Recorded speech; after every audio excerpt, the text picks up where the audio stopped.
अस्मद्गुरुभ्यो नमः। अस्मत्परमगुरुभ्यो नमः। अस्मत्सर्वगुरुभ्यो नमः। श्रीमते रामानुजाय नमः। श्रीपराङ्कुशदासाय नमः। श्रीमद्यामुनमुनये नमः। श्रीराममिश्राय नमः। श्रीपुण्डरीकाक्षाय नमः। श्रीमन्नाथमुनये नमः। श्रीमते शठकोपाय नमः। श्रीमते विश्वक्सेनाय नमः। नमः श्रीधराय नमः। सर्वेभ्यो वैष्णवेभ्यो नमः। सर्वदेशदशाकाले शव्याहतपराक्रमा रामानुजार्य दिव्याज्ञा वर्धतामभिवर्धतां। रामानुजार्य दिव्याज्ञा प्रतिभाशरमुज्ज्वला दिगन्तव्यापिनी भूयात् सायलोकहितैषिणी। श्रीमन्नः श्रीरङ्ग श्रियमनुपद्रवामनुदिनं संवर्धया। श्रीमन्नः श्रीरङ्ग श्रियमनुपद्रवामनुदिनं संवर्धया। नमः श्रीशैलनाथाय कुन्तीनगरजन्मने प्रसादलब्धपरमाप्राप्य कैङ्कर्यशालिने। श्रीशैले सदया पात्रं धीभक्त्यादिगुणार्णवं यतीन्द्रप्रवणं वन्दे रम्यजामातरं मुनिं। लक्ष्मीनाथसमारम्भां नाथयामुनमध्यमाम् अस्मदाचार्यपर्यन्तां वन्दे गुरुपरम्परां। यो नित्यमच्युतपदाम्बुजयुग्मरुक्मव्यामोहतस्ततितराणि तृणाय मेने।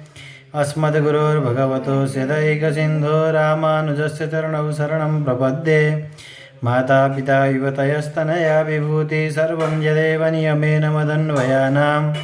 आद्यस्य नः कुलपतेर्वकुलाभिरामं श्रीमत्तदङ्घ्रियुगलं प्रणमामि मूर्ध्ना। भूतं सरश्च महदाह्वयभट्टनाथ श्रीभक्तिसारकुलशेखरयोगिवाहान् भक्ताङ्घ्रिरेणुपरकालयतीन्द्रमिश्रान् श्रीमत्पराङ्कुशमुनिं प्रणतोऽस्मि नित्यं। गुरुमुखमनधीत्य प्राहवेदानशेषान् नरपतिपरिक्लृप्तं शुल्कमादातु कामः। श्वशुरमरवन्द्यं रङ्गनाथस्य साक्षात् द्विजकुलतिलकं तं विष्णुचित्तं नमामि। अस्मद्देशिकमस्मदीयपरमाचार्यानशेषान् गुरून् श्रीमल्लक्ष्मणयोगिपुङ्गवमहापूर्णौ मुनिं व्यामुनं। रामं पद्मविलोचनं मुनिवरं नाथं सटद्वेषिणं स्थेनेशं श्रियविन्दिरासहचरं नारायणं संश्रये। नमस्तेऽस्तु महामाये श्रीपीठे सुरपूजिते शङ्खचक्रगदाहस्ते महालक्ष्मी नमोऽस्तु ते। नमस्ते गरुडारूढे कोलासुरभयङ्करी सर्वपापहरे देवी महालक्ष्मी नमोऽस्तु ते। सर्वज्ञे सर्ववरदे सर्वदुष्टभयङ्करी सर्वदुःखहरे देवी महालक्ष्मी नमोऽस्तु ते। सिद्धिबुद्धिप्रदे देवी भुक्तिमुक्तिप्रदायिनी मंत्रमूर्ते सदा देवी महालक्ष्मी नमोऽस्तु ते। आद्यन्तरहिते देवी आद्यशक्तिमहेश्वरी योगजे योगसम्भूते महालक्ष्मी नमोऽस्तु ते। स्थूलसूक्ष्ममहारौद्रे महाशक्तिमहोदरे महापापहरे देवी महालक्ष्मी नमोऽस्तु ते। पद्मासनस्थिते देवी परब्रह्मस्वरूपिणी परमेशि जगन्मातर महालक्ष्मी नमोऽस्तु ते। श्वेतांबरधरे देवी नानालङ्कारभूषिते जगत्स्थिते जगन्मातर महालक्ष्मी नमोऽस्तु ते। महालक्ष्म्यष्टकं स्तोत्रं यः पठेत् भक्तिमान् नरः सर्वसिद्धिमवाप्नोति राज्यमाप्नोति सर्वदा। श्रीलक्ष्म्यष्टोत्तरशतनामस्तोत्रम्। देव्युवाच देवदेव महादेव त्रिकालज्ञमहेश्वर करुणाकर देवेश भक्तानुग्रहकारक। अष्टोत्तरशतं लक्ष्म्याः श्रोतुमिच्छामि तत्त्वतः। ईश्वर उवाच देवी साधु महाभागे महाभाग्यप्रदायकं सर्वैश्वर्यकरं पुण्यं सर्वपापप्रणाशनं सर्वदारिद्र्यशमनं श्रवणात् मुक्तिदायकं राजवस्यकरं दिव्यं गुह्यात् गुह्यतरं परं दुर्लभं सर्वदेवानां चतुष्षष्टिकलास्पदं पद्मादीनां वरान्तानां निधीनां नित्यदायकं समस्तदेव संसेव्यं मणिमाद्यष्टसिद्धिदं किमत्र बहुनोक्तेन देवी प्रत्यक्षदायकं तव प्रीत्याद्य वक्ष्यामि समाहितमनस्तृणु अष्टोत्तरशतस्यास्य महालक्ष्मीस्तु देवता क्लीं बीजपदमित्युक्तं शक्तिस्तु भुवनेश्वरी अङ्गन्यासः करन्यासः स इत्यादि प्रकीर्तितः ध्यानं वन्दे पद्मकरां प्रसन्नवदनां सौभाग्यदां भाग्यदां हस्ताभ्यामभयप्रदां मणिगणैर्नानाविधैर्भूषितां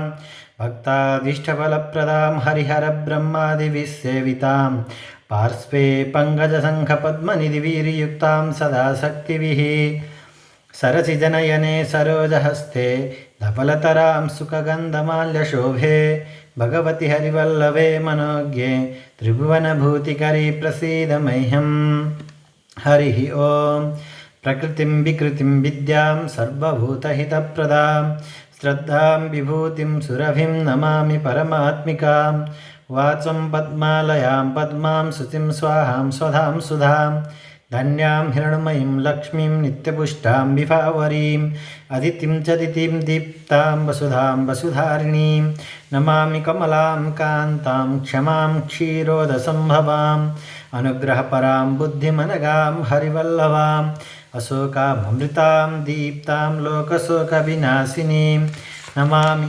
धर्मनिलयां करुणां लोकमातरं पद्मप्रियां पद्महस्तां पद्माक्षीं पद्मसुन्दरीं पद्मोद्भवां पद्ममुखीं पद्मनाभप्रियां रमां पद्ममालाधरां देवीं पद्मिनीं पद्मगन्धिनीं पुण्यगन्धां सुप्रसन्नां प्रसादाभिमुखीं प्रभां नमामि चन्द्रवदनां चन्द्रां चन्द्रसहोदरीं चतुर्भुजां चन्द्ररूपामिन्दिरामिन्दुशीतलाम् आह्लादजननीं पुष्टिं शिवां शिवकरीं सतीं विमलां विश्वजननीं तुष्टिं दारिद्र्यनाशिनीं प्रीतिपुष्करिणीं शान्तां शुक्लमाल्याम्बरां प्रियां भास्करीं बिल्बनिलयां वरारोहां यशस्विनीं वसुन्धरामुदाराङ्गां हरिणीं हेममालिनीं धनधान्यकरीं सिद्धिं स्त्रैणसौम्यां शुभप्रदां नृपवेश्मगतानन्दां वरलक्ष्मीं वसुप्रदां शुभां हिरण्यप्राकारां समुद्रतनयां जयां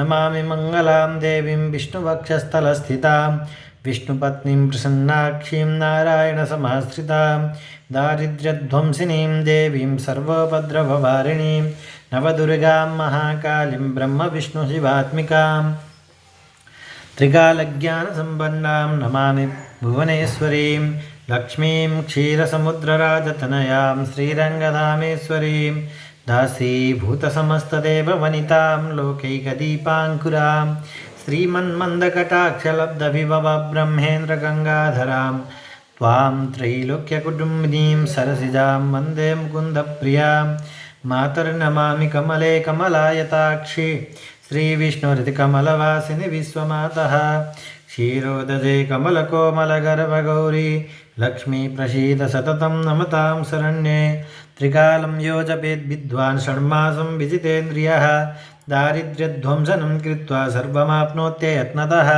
देवी नाम सहस्रेषु पुण्यमष्टोत्तरं शतं येन स्त्रियमवाप्नोति कोटिजन्मदरिद्रतः भृगुवारे शतं धीमान् पठेद् वत्सरमात्रकम् अष्टैश्वर्यमवाप्नोति कुबेर इव भूतले दारिद्र्यमोचनं नाम स्तोत्रमम्बा परं शतं येन स्त्रियमवाप्नोति कोटिजन्मदरिद्रतः भुक्त्वा तु विपुलान् भोगानन्ते सायुज्यमाप्नुयात् प्रातःकाले पठेन्नित्यं सर्वदुःखोपशान्तये पठंस्तु चिन्तयेद्देवीं सर्वाभरणभूषितां हरिः ॐ अथ श्री विष्णु दिव्यसहस्रनामस्तोत्रम् हरिः ॐ शुक्लाम्बरधरं विष्णुं शशिवर्णं चतुर्भुजं प्रसन्नवदनं ध्यायेत् सर्वविघ्नोपशान्तये यस्य द्विरदवक्त्राद्याः पारिषद्या परस्सतं विघ्नं निघ्नन्ति सततं विश्वक्सेनं तमाश्रये व्यासं वसिष्ठनप्तारं सक्तेः पौत्रमकल्मषं पराशरात्मजं वन्दे सुखतातं तपोनिधिं व्यासाय विष्णुरूपाय व्यासरूपाय विष्णवे नमो वै ब्रह्मनिधये वासिष्ठाय नमो नमः अविकाराय शुद्धाय नित्याय परमात्मने सदैकरूपरूपाय विष्णवे सर्वजिष्णवे यस्य स्मरणमात्रेण जन्मसंसारबन्धनात् विमुच्यते नमस्तस्मै विष्णवे प्रभविष्णवे नमः समस्तभूतानामादिभूताय भूभृते अनेकरूपरूपाय विष्णवे प्रभविष्णवे विष्णवे प्रभविष्णवे ॐ नमो इति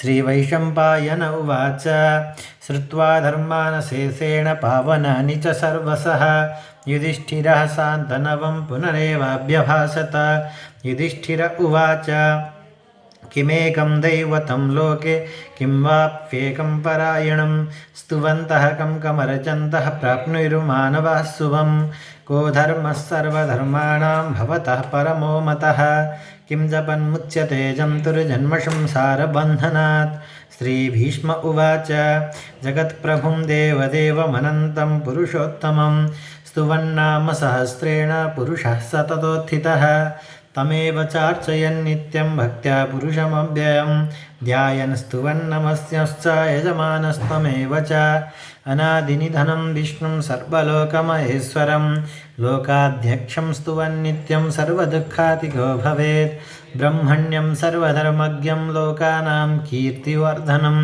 लोकनाथं महद्भूतं सर्वभूतभवोद्भवं एष मे सर्वधर्माणां धर्मोऽधिकतमो मतः यद्भक्त्या पुण्डरीकाक्षं स्तवैरर्चेन्नरः सदा परमं यो महत्तेजः परमं यो महत्तपः परमं यो महद्ब्रह्म परमं यः परायणं पवित्राणां पवित्रं यो मङ्गलानां च मङ्गलं दैवतं देवतानां च भूतानां यो व्ययः पिता यतः सर्वाणि भूतानि भवन्त्यादियुगागमे यस्मिंश्च प्रलयं यान्ति पुनरेव युगक्षये तस्य लोकप्रधानस्य जगन्नाथस्य भूपते विष्णोर्नाम सहस्रं मे शृणु पापभयापहं यानि नामानि गौणानि विख्यातानि महात्मनः ऋषिभिः परिगीतानि तानि वक्ष्यामि भूतये विष्णोर्नाम सहस्रस्य वेदव्यासो महान् ऋषिः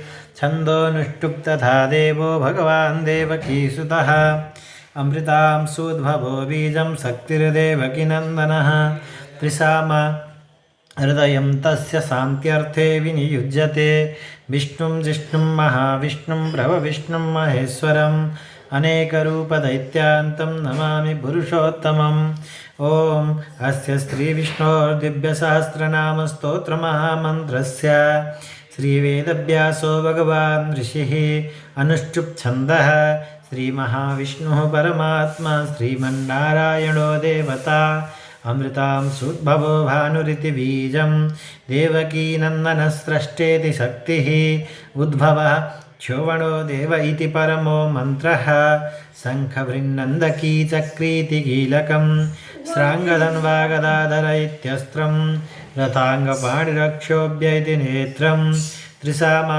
सामगस्सामेति कवचम् आनन्दं परब्रह्मेति योनिः ऋतुः सुदर्शनः काल इति दिग्बन्धः श्रीविश्वरूप इति ध्यानं श्रीमहाविष्णुकैङ्कर्यरूपे श्रीविष्णुसहस्रनामपाठे विनियोगः अथ ध्यानं क्षीरोदन्वत्प्रदेशे शुचिमणिविलसतसैकतैर्मौक्तिकानां मालाक्लृप्तासनस्थः स्फटिकमणिनिवैर्मौक्तिकैर्मण्डिताङ्गः शुभ्रैरभ्रैरदभ्रैरुपरि विरचितैः मुक्तपीयूषवर्षैः आनन्दीनः पुनीयाद् अरिनलिनगदा शङ्खपाणिर्मुकुन्दः भूपादौ यस्य नाभिर्वियदसुरनिलः चन्द्रसूर्यौ च नेत्रे कर्णावासाः शिरोद्योरुमुखमपि दहनो यस्य वास्तेयमब्धिः अन्तस्थं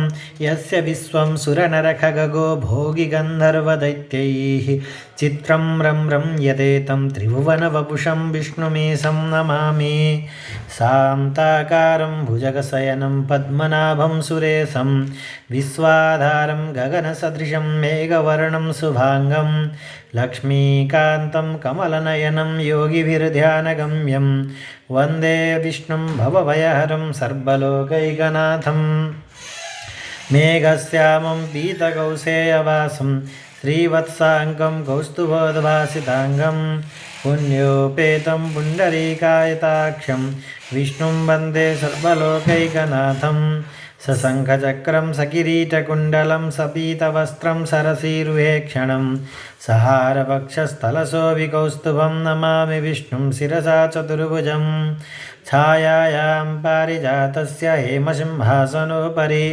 आसीनमम्बुधस्याममायताक्षमलङ्कृतं चन्द्राननं चतुर्बाहुं श्रीवत्साङ्कितवक्षसं रुक्मिणी सत्यभामाभ्यां सहितं कृष्णमाश्रये धर्मात्मा सत्यसन्धश्च रामो दाशरथिर्यदि पौरुषे च प्रतिद्वन्द्वः शरैनं जहि रावणीम् आपदामपहर्तारं दातारं सर्वसम्पदां लोकाभिरामं श्रीरामं भूयो भूयो नमाम्यहम् आपदामपहर्तारं दातारं सर्वसम्पदां लोकाभिरामं श्रीरामं भूयो भूयो नमाम्यहम्।